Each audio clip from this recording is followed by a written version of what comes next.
After a report that came out earlier today that Lonnie Walker was actually not going to be returning to the NBA this season, we got a bombshell that he will. So that's pretty cool. So we're going to talk about that here today and what he can do for the team that is obtaining him and much, much more. I hope you guys enjoy the video, though. Make sure you subscribe to the Basketball Bulletin because we keep you guys locked in with the quick hitter news like this, as well as so much more as it comes to the entire league. That being said, the like goal for today, 650 likes. Also, do you guys think Lonnie will make it a sizable, I'll say sizable impact?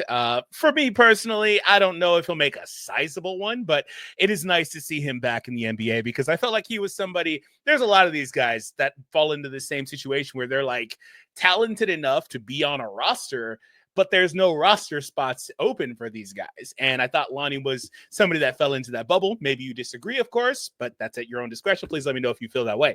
All right. So here's how things were. So again, earlier today, Mark Stein reported Lonnie Walker will finish the season with Lithuania's team.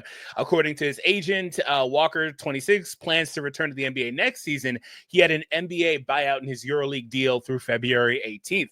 So the way it worked was he wasn't able to find a roster spot last offseason and decided to play in the EuroLeague, which is pretty cool.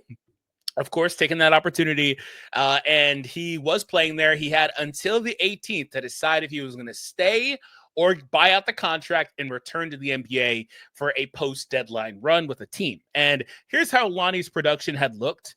A lot of times guys go overseas and they do one of two things, either impress or they don't. And unfortunately, I didn't think Lonnie personally really impressed overseas. 14 points, 3 rebounds, 1.5 assists, or 2 assists, whatever, a steal. And he did all of that. Here's a look at the splits, by the way. 45% from twos, 33% from threes, 85% from the free throw line. So didn't really have, the best show of it.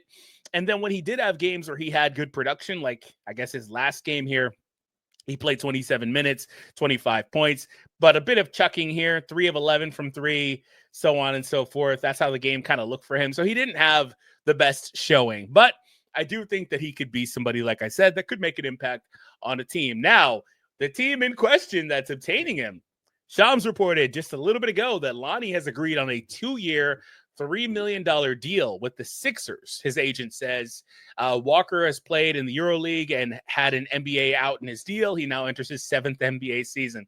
Bro enters the 7th season of his career midway. That's pretty cool, though. All right, so let's talk about Lonnie and the Sixers and stuff. First things first, the Sixers. Well, they've lost their last 5 games. They're 3-7 in that stretch there. At the bottom of the list here, basically 20-34, tied with the Brooklyn Nets. Definitely underperformed this season. I had a video a few days ago. If you haven't seen it, you can check it out. Of course, it's still up, where we basically talked about, hey, we've talked about this since the 2-12 or whatever start they had. Should they just pack it up? Okay, maybe at that point, 2-12 is still a little bit too early, but 20-34 post deadline, post All-Star break. I mean, the thing is that there's still only 1 seed out of the play-in.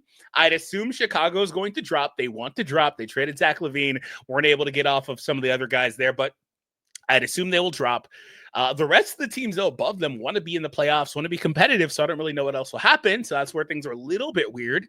I can't imagine the rest of the teams below Philly in the standings would want to move up. So at the bare minimum, they should get a play-in berth, which is kind of crazy at 20-34.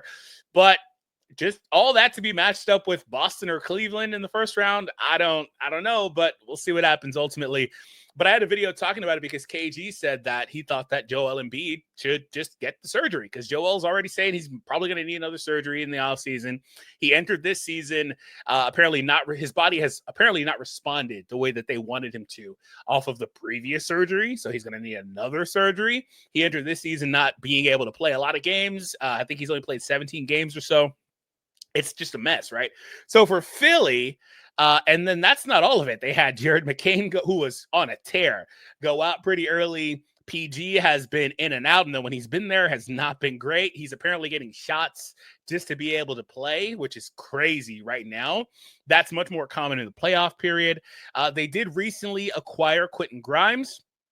They also they were kind of active on the market there for the trade deadline, but that's cool.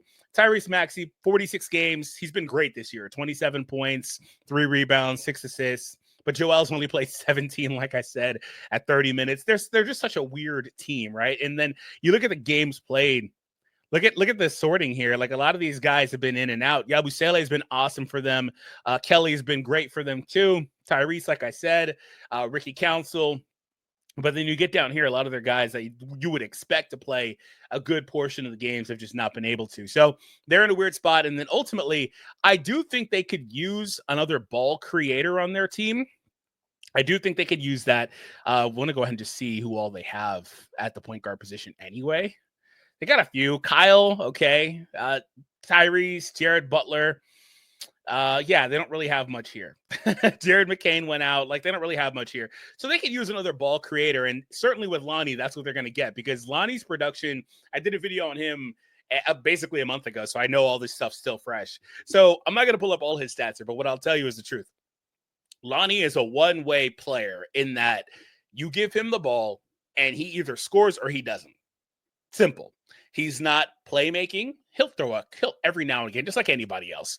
He'll throw a nice pass or something like that. You know, that's normal. But he's not really a playmaker for other people. He's out there to get a bucket for himself. He's not the best defensive player. All of his metrics grade out a certain way in terms of that. Like, he's just not really going to do much for you. He's not a great off the ball player. He can slash a little bit because of that athleticism. He can shoot the ball a little bit now too. He's definitely worked on that over the last few years in his career. So there is a little bit of upside, but he is not really somebody that's going to be much of a creator for others. But on this team, since they've been shuffling in and out players, I do think that they will definitely give him the look and opportunity that he deserves and a chance to be a reasonable player for them on this team. And I do think, like I said in the very beginning, he could have some form of an impact. I'm just not sure what it is. The interesting piece of that is that it is a 2-year deal. So if they like what they see, they go into next year with Lonnie under contract, and that's pretty awesome. I don't have the particulars of it, like if it's guaranteed, not guaranteed, team option, blah, blah, blah. I don't know. But I do think that if he's on the books for them next year and they potentially wanted to move off him, he could be somebody they throw into a deal potentially. Like, there's flexibility with it. And then regardless, it's such a low number at presumably 1.5. Like, that's nothing. So we'll see what happens ultimately. But I like it for Lonnie as well, because he's somebody that even off of that LA stint, he wasn't able to secure anything above, I believe, a minimum contract, which is really unfortunate because he absolutely in LA had that one game against Golden State where he just absolutely played his way. A lot of guys get paid off of games like that, or a playoff run or whatever, which is obviously a bigger sample. But he unfortunately did not, right? And the money kind of dried up, so he wasn't able to really secure anything more. But I do like it for Lonnie, even if it's not the craziest, most lucrative deal, because it gets him on an NBA roster, gets him on an NBA contract, and hopefully he can make the most of that, for the time going forward with him as well. So ultimately, I don't think it's not like the craziest thing, right? But I do think, like I said, he'll have his opportunity and hopefully he can make the most of it on a team that I personally think should be looking more towards next year, because like I said, they're going to be a play-in team unless they go on some hellacious tear.